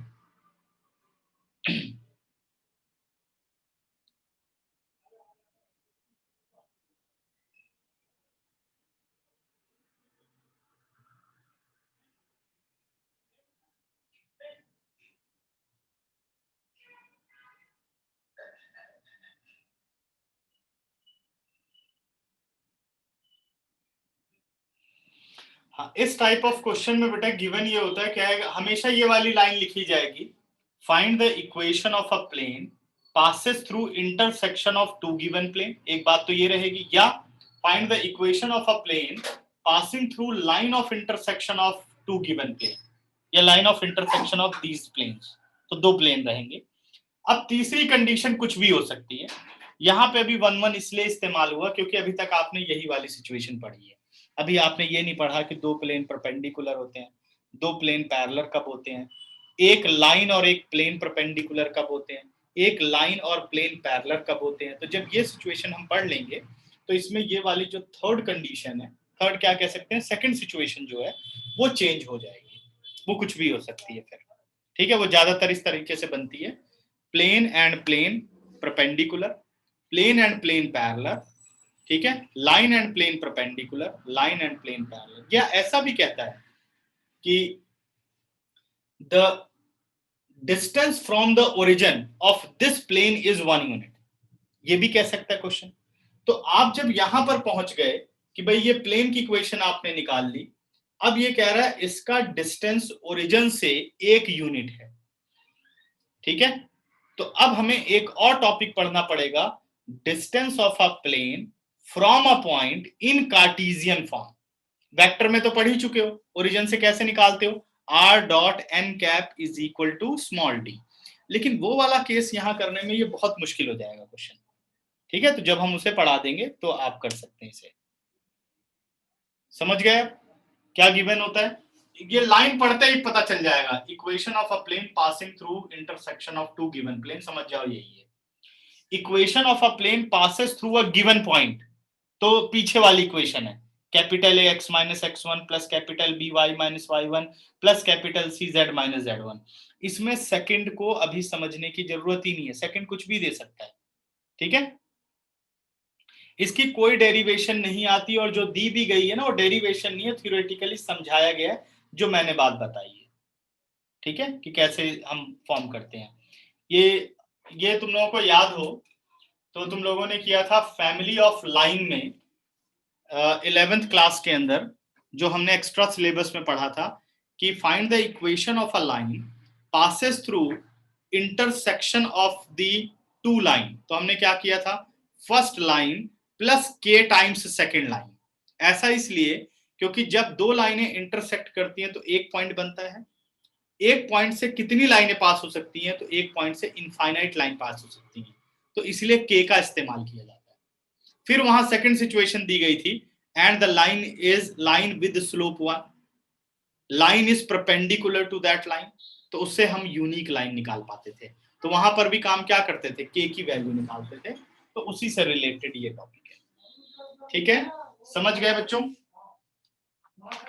तो ये इक्वेशन हो गई खत्म। तो यहां तक प्लेन की सारी इक्वेशन खत्म हो गई। ठीक है, समझ गए? नहीं, अभी बहुत नहीं है। अभी आओ तुम लोग पेज नंबर 487 पर, पेज नंबर 487। ठीक है, कोप्लेनरिटी ऑफ टू लाइंस, दो लाइनें कोप्लेनर कब होती है? अब ये हम ऑलरेडी पढ़ चुके हैं, लेकिन इस इक्वेशन को क्यों जानना जरूरी है? ठीक है, तो इसलिए इसको पढ़ना पड़ेगा।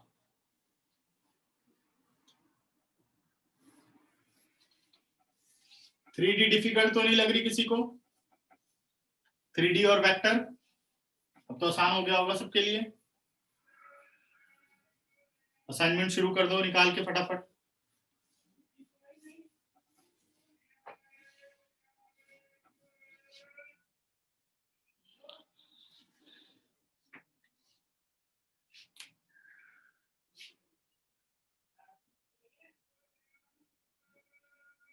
मतलब कोप्लेनर लाइन है ना,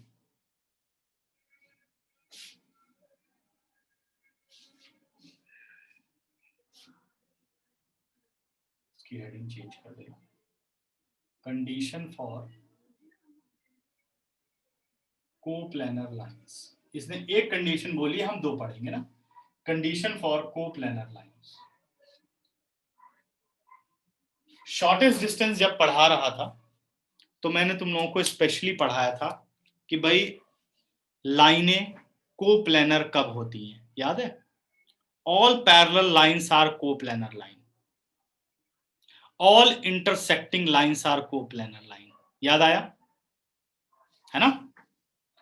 तो कोप्लेनर लाइन की दो ही कंडीशन है। इफ लाइंस आर पैरेलल, मान लो अपने पास लाइन L1 की जनरल इक्वेशन है, vector R is equal to vector A1 plus lambda times vector B1, और इसी लाइन L1 की कार्टेशियन इक्वेशन है x minus x1 upon A1, y minus y1 upon B1 और z minus z1 upon C1। Second बेटे, line L2 की vector equation हो गई vector R is equal to vector A2 plus mu times vector B2, और L2 की ही Cartesian equation हो गई x minus x2 upon A2, y minus y2 upon B2, z minus z2 upon C2। ठीक, पहला case.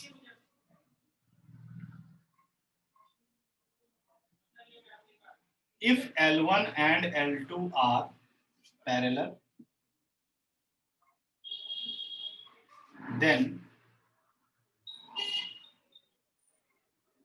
lines are coplanar। Coplanar का मतलब है एक ही प्लेन में आ रही है, ठीक है ना? एक ही प्लेन शेयर कर रही है दोनों। If L1 and L2 are parallel, then lines are coplanar। और क्या कह सकते हैं? अगर आप इनके डीआरस पे बात करो, है ना, याद है? अगर हम दो वेक्टर यानी वेक्टर B1 और B2 अगर पैरेलल होंगे तो लाइनें पैरेलल होंगी। और दो वेक्टर कब पैरेलल होते हैं? जब उनके डीआरस प्रोपोर्शनल होते हैं। दो वेक्टर कब पैरेलल होते हैं? जब उनके डीआरस प्रोपोर्शनल होते हैं। तो क्या बना? That is A1 upon A2 is equal to B1 upon B2 is equal to C1 upon C2। जैसे मान लो अपने पास क्वेश्चन आया, उसने लाइन की इक्वेशन या तो इस फॉर्म में दी या इस फॉर्म में दी, और आपसे पूछा जा रहा है is the given line coplanar. तो पहला काम जरूर ये करो, अभी आ रहा हूं बेटा इंटरसेक्टिंग लाइंस पर। A1 अपॉन, या तो इसके dr आप डायरेक्टली देख लोगे, A1 upon A2, B1 upon B2, C1 upon C2। अगर प्रोपोर्शनल निकले तो आपने सीधे लिख देना है because L1 and L2 are parallel therefore lines are coplanar line. एक तो ये रहा। अब जब आपने इसको चेक कर लिया, सपोज आपने इसे चेक किया और आपको आंसर नहीं मिला, मतलब आपके ये रेशो इक्वल नहीं आए, तो अब दो सिचुएशन हो गई, या तो लाइनें नॉन कोप्लेनर है यानी स्क्यू लाइंस है, या लाइनें इंटरसेक्टिंग है, तब वो कोप्लेनर हो सकती हैं। अब क्या करोगे जब ऐसा नहीं हुआ, तो अब केस 2 में आपको निकालना है शॉर्टेस्ट डिस्टेंस। केस 2 है if L1 and L2 are intersecting lines. अगर वो इंटरसेक्टिंग लाइंस हैं तो ठीक है, L1 and L2 are intersecting lines. एक मिनट,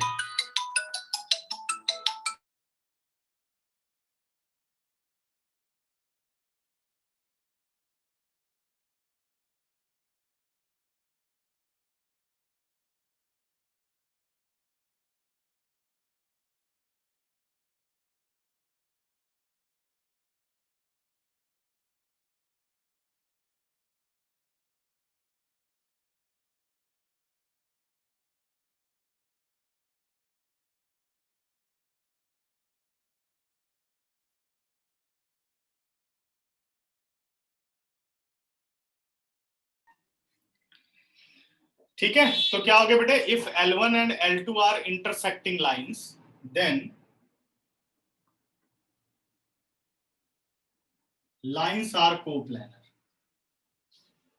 अब हम इसमें कैसे पता लगाएं कि भाई ये तो L1 एंड L2 कैसे पता लगाएं इंटरसेक्टिंग है, क्योंकि इसका बिल्कुल मतलब नहीं है कि अगर dr प्रोपोर्शनल नहीं है तो लाइनें इंटरसेक्टिंग है, क्योंकि अगर लाइनें पैरेलल नहीं है तो दो सिचुएशन आती हैं, या तो नॉन पैरेलल नॉन इंटरसेक्टिंग है या इंटरसेक्टिंग है। अब दोनों में डिफरेंशिएट कैसे करें? अब क्या करना होगा, आपको फाइंड आउट करना होगा shortest distance. Find shortest distance between L1 and L2। तो क्या फॉर्मूला हमने पढ़ा, vector A2 minus A1 dot vector B1 cross B2 upon vector B1 cross B2 whole. यही हमने शॉर्टेस्ट फॉर्मूला पढ़ा है ना। अगर लाइन इंटरसेक्ट करेगी तो शॉर्टेस्ट डिस्टेंस आपका 0 होना चाहिए, ठीक है। शॉर्टेस्ट डिस्टेंस निकाला, if D is equal to 0 then lines are intersecting and also coplanar.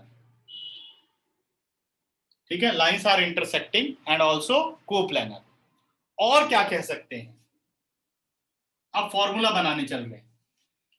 ये 0 कब होगा बेटे, जब न्यूमरेटर 0 होगा, डिनोमिनेटर तो कभी 0 हो ही नहीं सकता है ना, क्योंकि समथिंग अपॉन 0 तो नॉट डिफाइंड हो जाएगा। अगर शॉर्टेस्ट डिस्टेंस निकल के आ जाता है तो लाइनें इंटरसेक्ट नहीं करती और वो नॉन कोप्लेनर है, और अगर शॉर्टेस्ट डिस्टेंस 0 निकल जाता है तो लाइनें इंटरसेक्टिंग है और वो कोप्लेनर है। अब इसके लिए एक फॉर्मूला बन जाता है कि अगर ये न्यूमरेटर 0 हो जाए तो ये हो गए लाइंस कोप्लेनर। तो हमें ये वाला काम अब करने की जरूरत नहीं है, और जो फॉर्मूला याद नहीं करना चाहते हो वो ये मेथड याद रख सकते हो कि मैंने भैया निकालना शॉर्टेस्ट डिस्टेंस। ठीक है, हाँ जी बेटा, तभी पता चलेगा। इफ, अब देखिए, if vector A2 minus vector A1 dot vector B1 cross vector B2 is equal to 0, अब सीधा ये फॉर्मूला बन गया, देन लाइंस आर कोप्लेनर, यानी इंटरसेक्टिंग एंड कोप्लेनर। ठीक है, फॉर्मूला कैसे ड्राइव हुआ समझ में आ गया सबको या नहीं? फॉर्मूले की डेरिवेशन क्लियर है?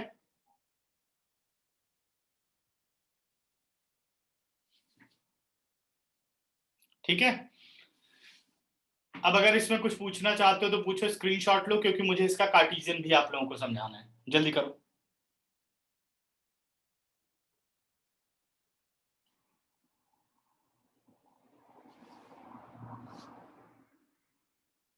क्योंकि कार्टेशियन भी बहुत जरूरी है। हो गया बच्चों स्क्रीनशॉट?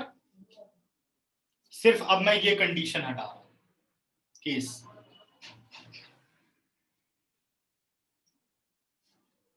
अब ये वही कंडीशन है जो आप स्केलर ट्रिपल प्रोडक्ट में पढ़ेंगे, बट इसे आपको याद करना पड़ेगा।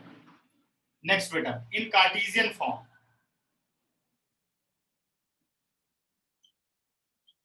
अब इस फॉर्मूले को कार्टेशियन में याद करना है, तो कार्टेशियन में होगा if x2 minus x1 y2 minus y1 z2 minus z1 a1 b1 c1 vector b1 का a2 b2 c2 vector b2 whole determinant is equal to 0। अब ये क्यों याद रखना जरूरी है ये वाला फॉर्मूला? क्योंकि क्या होता है कि जो ये इक्वेशन है बेटे, ये इक्वेशन कई बार दे देता है वो कांस्टेंट की फॉर्म में, ये dr दे देता है। तो इसको डिटर्मिनेंट जीरो करने के लिए प्रॉपर्टीज ऑफ डिटर्मिनेंट लगता है। खैर इस साल तो प्रॉपर्टीज ऑफ डिटर्मिनेंट है नहीं, इसलिए क्वेश्चन बनने के चांस नहीं है, ठीक है, बट फिर भी याद रख लो कार्टेशियन वाला, ठीक है। Then L1 and L2 are coplanar, मतलब यही वाली वर्किंग आपने कार्टेशियन में ली, ठीक है, क्लियर? पेज नंबर 488 पर आओ। एग्जाम्पल नंबर 21 खुद सॉल्व करोगे आप लोग। एग्जाम्पल नंबर 20 कह रहा है पैरेलल में बेटे बस प्रोपोर्शनैलिटी चेक करनी है, a1 upon a2 b1 upon b2 c1 upon c2 lines are parallel and hence coplanar. ये सारा काम आपने इंटरसेक्टिंग के लिए सीखा है। ये आपने वेक्टर फॉर्म, ये मैंने बताया है कि आपको स्ट्रेट फॉरवर्ड जाना है तो आपने शॉर्टेस्ट डिस्टेंस निकालना है। अगर शॉर्टेस्ट डिस्टेंस 0 आता है then lines are intersecting and hence coplanar. और अगर आप ये पूरा प्रोसेस ना करो तो इसी से एक सब मेथड बनता है, इफ द न्यूमरेटर इज 0, यानी 0 अपॉन समथिंग तो डिस्टेंस 0 ही हो गया। तो हम सिर्फ इस पे क्यों ना फोकस करें कि if this condition is equal to 0 then lines are coplanar, मतलब ये numerator of the shortest distance है बस, ठीक है, तब भी कोप्लानर। इसी का कार्टेशियन फॉर्म है, ये जो न्यूमरेटर है इसी की ये कार्टेशियन फॉर्म है। x2 minus x1 y2 minus y1 z2 minus z1 a1 b1 c1 direction ratio of first line a2 b2 c2 direction ratio of second line whole determinant आप calculate करो और अगर वो 0 आए then the lines are coplanar.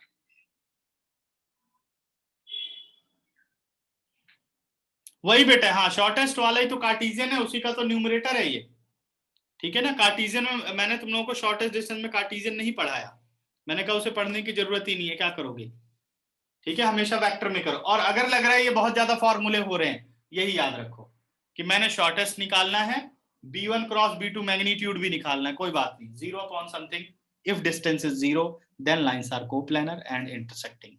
बात ही खत्म हो गई, इतना ज्यादा कुछ जाना ही नहीं है, ठीक है ना।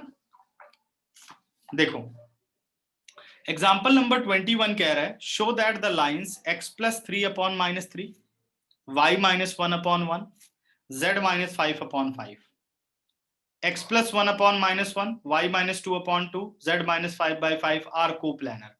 सबसे पहले x1 y1 z1 a1 b1 c1 सारा आप निकाल लोगे कार्टेशियन के फॉर्म में ही और इसी इक्वेशन में रख देना है।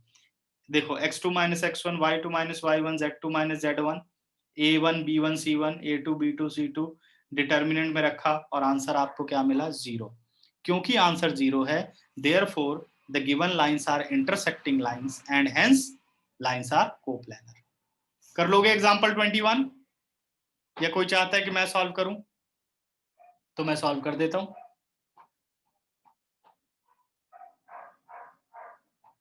ठीक है, कोई नहीं चाहता, ओके। तो चलो हम थोड़ा होमवर्क चाहते हैं आज।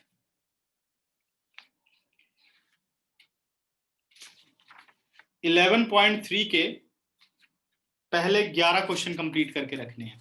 11.3 के फर्स्ट 11 क्वेश्चन, ठीक है बेटा। अब लगभग 3D सारा खत्म हो चुका है, बस 3-4 फॉर्मूले और बचे हैं, 3D हो गया डन। फिर पढ़ेंगे लीनियर प्रोग्रामिंग, प्रोबेबिलिटी, ठीक है। पहले प्रोबेबिलिटी पढ़ाऊंगा, लीनियर प्रोग्रामिंग की एक ही क्लास लूंगा। हाँ, जो जो उसमें से बेटा सिलेबस डिलीटेड है ना वो हटा देंगे, बस उतना ही पढ़ेंगे जितना दिया गया। ठीक है।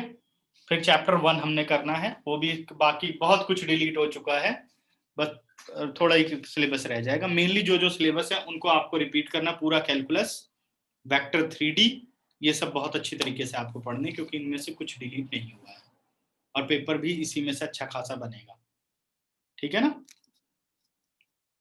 करेक्ट। अभी देखते बेटे कट होगा, अब हम तो पढ़ते रहे ना, अब उसके चक्कर में पढ़ेंगे, पता नहीं कब गवर्नमेंट क्या करे, कुछ भरोसा थोड़ी है। अब तुम लोग तो बहुत सही उम्र में निकल गए पढ़ करके, अब अगले साल से तो हर एक क्लास दो साल लेट हो गई है ना। अब सोचो जब बच्चा 8 साल का होगा तब वो सेकंड क्लास कंप्लीट करेगा, अगले साल से पढ़ाई लंबी हो रही है, सब पढ़ते ही रहेंगे, ठीक है। अब 18 साल में 12th क्लास होगी, और एक आधे में लटक गए तो फिर 19-20 साल भी लग जाएगी, ठीक है। चलो बाय। और कुछ पूछना है किसी को? लेकिन तुम लोग डिग्री कोर्स में फंसोगे, अब 4 साल का हो गया है। चलिए बच्चों, बाय बाय।